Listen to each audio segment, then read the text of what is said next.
Ternyata bahawa tanah suci Mekah beza dengan tanah suci Madinah.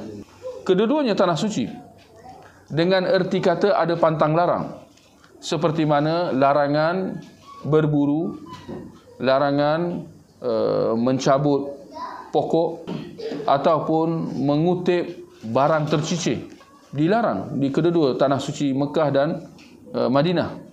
Demikian dilarang berperang, mengangkat senjata di tanah suci Mekah dan Madinah, ditegah. Beza dengan tempat-tempat yang lain. Tetapi dari sudut boleh atau tidak orang bukan Islam masuk ke Mekah atau Madinah, ada beza. Di mana orang kafir tidak boleh masuk ke tanah suci Mekah. Ya, kerana Allah sebut dalam surah Taubah ayat 28, innamal musyrikuna najas. Sesungguhnya orang-orang musyrikin najis. Yang dimaksudkan dengan najis ini di sini ialah najis maknawi, bukan hissi. Fala yaqrabu al-Masjidal Haram ba'da 'amihim hadha. Maka janganlah mereka mendekati Masjidil Haram di Mekah sesudah tahun ini. Ini merujuk kepada peristiwa pembukaan kota Mekah pada tahun 8 Hijrah. Adapun tanah suci Madinah, ternyata bahawa sesudah turun ayat surah Taubah yang kita baca tadi, Nabi menerima kedatangan delegasi orang bukan Islam, Thaqif dan Najran, pada tahun berikutnya. Ini boleh kita kata antara tahun 8 hingga 10 Hijrah. Nabi terima delegasi orang bukan Islam di Madinah, bahkan menerima kedatangan mereka dalam masjid Nabi SAW.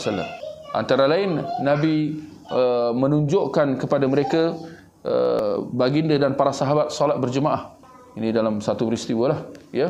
Mereka datang, mereka duduk dan mereka menyaksikan Rasulullah dan sahabat solat berjemaah dalam masjid Nabi SAW.